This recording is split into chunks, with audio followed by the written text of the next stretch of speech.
ẹ jẹ́ káwa Yorùbá ká pa ìmọ̀ wa pọ̀ o. Ìbò yìí kí wọ́n má fi tú wa ká o. Ẹ má jẹ́ kí wọ́n fi ìbò ìta ilẹ̀ wa jẹ́, kí wọ́n gbaṣẹ́ wa, kí wọ́n dí wa lọ́nà òwò, kí wọ́n má jẹ́ àrísọ̀ kágbésọ̀, kí wọ́n má jẹ́ aráyè mú ìjọba, kí wọ́n sì dúdókòó máa fi ìbò pé ọ̀rọ̀ Akíntọ́lá ọ̀rọ̀ Awólọ́wọ̀ ni. It was the early hours of January 15th, 1966, inside the stately residence of Chief Samuel Ladoke Akintola, the Premier of Western Nigeria and the 13th Aare Kakanfo of Yorubaland.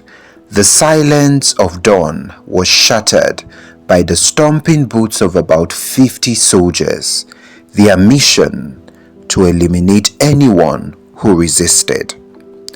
The soldiers, part of Nigeria's first military coup, had orders straight from the top, led by the fearless Captain Emmanuel Nwobosi. The men were not coming for tea, they were coming for blood. Captain Nwobosi called out from the courtyard, "Akintola, come down. You are under arrest on the orders of Headquarters 2 Brigade." But Akintola the warrior, the politician, orator, and the Aare Kakanfo was not a man to surrender easily. "Under arrest, ke?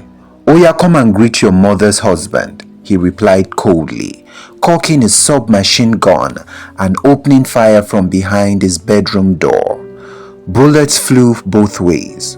Nwobosi and his men returned fire, unsure if the premier was reloading or ready for another volley.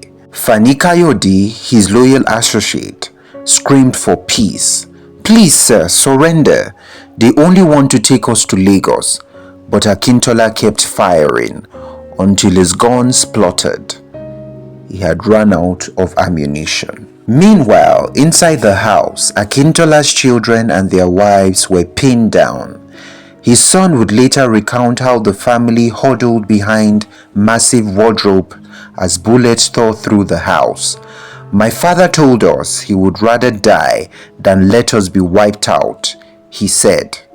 Despite their pleas, Akintola chose to confront the soldiers alone, knowing that if they had stayed hidden, it might provoke indiscriminate killing. What kind of man walks out to face death to protect his family? Only a hero. Dragged downstairs, bruised but defiant, Akintola faced his would-be executioners. "We are friends here, let's negotiate," he offered. But Nwobosi was unmoved. "You shot at us. You resisted arrest. We are here to eliminate anyone who resists." Without ceremony, he gave the signal. Soldiers Egbiko and Chuku opened fire. Nwobosi joined, and a rain of bullets tore through the premier's body until he collapsed, gasping, bloodied and broken on his own veranda. The once proud general of the Yorubaland, the defender of the Western autonomy, had fallen. The courtyard of his house soaked in blood, surrounded by empty shell casings, became his grave. It wasn't until 7 a.m. the following morning that his family dared stepped out. What they saw would haunt them forever. The lifeless body of their father, the man who shielded them with his own life, lay cold in a pool of blood. Is it a myth or is there truth to the legend that no Aare Kakanfo dies peacefully? From Afonja to Akintola, the title seemed to bear a tragic end.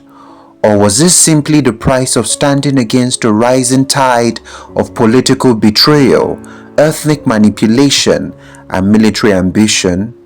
Was it justice or a Yoruba tragedy? Why was Akintola, one of the most powerful Yoruba leaders, branded the enemies? Was this coup truly a national cleansing or a calculated move by officers from the east and north to silence a southern titan? Was this about law? Or was it ethnic balancing cloaked in camouflage? The truth remains buried in time, but the scars lingers in the heart of the Yoruba people who saw their lion brought down by his own countrymen. Samuel Ladoke Akintola was not just a premier, he was a symbol, a father, a warrior, a political strategist and a Yoruba icon. His assassination wasn't just political, it was personal. The bullet that pierced his body ripped through the soul of a region. Whether seen as a villain or a martyr, one thing is certain: Akintola died on his feet, not on his knees. If this story stirred something in you, kindly subscribe to Everything Sociology 24 and share your thoughts below. Was Akintola a victim of tribal betrayal or a casualty of a nation in chaos? Hit the like button, share this video, and remember, the past isn't dead.